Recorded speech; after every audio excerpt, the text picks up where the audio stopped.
Okay. Cleaning the anus and the perineum or genitalia of the patients.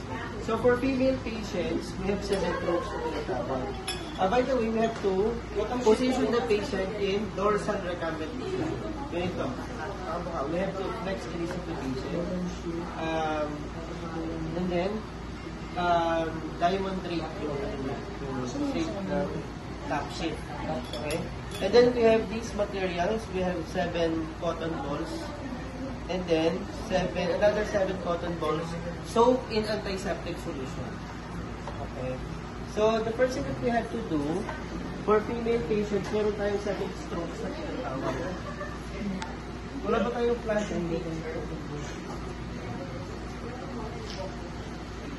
Okay, ito. We have flashing feature. And then, we're gonna use warm water para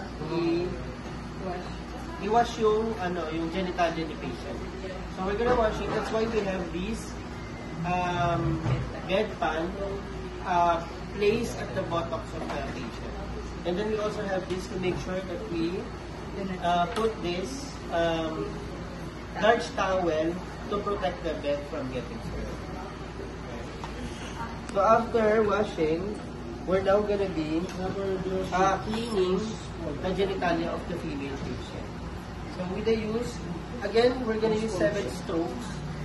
So one rule in cleaning or doing the perineal care is do not retrace.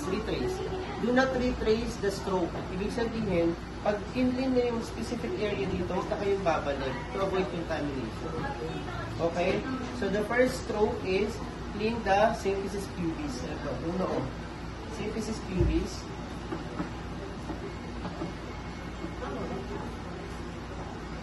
And then discard. Meron ba tayo emesis basis? Even emesis basis dyan. Emesis basing. And then, get another piece of cotton ball soaked in antiseptic solution. Of course, do not touch it. Inaayos ko lang kasi para magmukha siya kasi cotton ball talaga. Hindi siya ball eh. Okay. And then, we have to separate the labia. So, we have the right labia majora, left labia majora. So, separate the labia. Clean the inner part of the center part first. So, clean the clitoris down to the vagina and then urethra. And then discard. And then clean the inner part of the labia majora, right labia majora, and then discard. Get another piece of cotton ball soaked in antiseptic solution. Clean the left inner part of the labia majora, discard. And then the right labia majora, the outer part, discard. And then the left labia majora, discard. Yung strokes na yun. 1, 2, 3, 4, 5, 6. And then the last stroke, we have clean the anus. Okay? Ayan yung 7 stroke. Okay, and then we're gonna wash. We're gonna wash again the female or the genitalia of the female patient. And then with the use of the dry cotton balls, we're gonna do the 7 strokes again. So, symphysis pubis, discard. Labia majora, the end of the mid part. Right labia majora. Make sure that you separate the labia. Left labia majora. And then the right labia majora, the external part. And then the left labia majora. And that's it for female patient.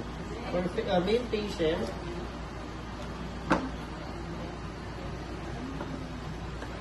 Ito kapag kiniklean natin yung piano ng patient, we have to touch the female or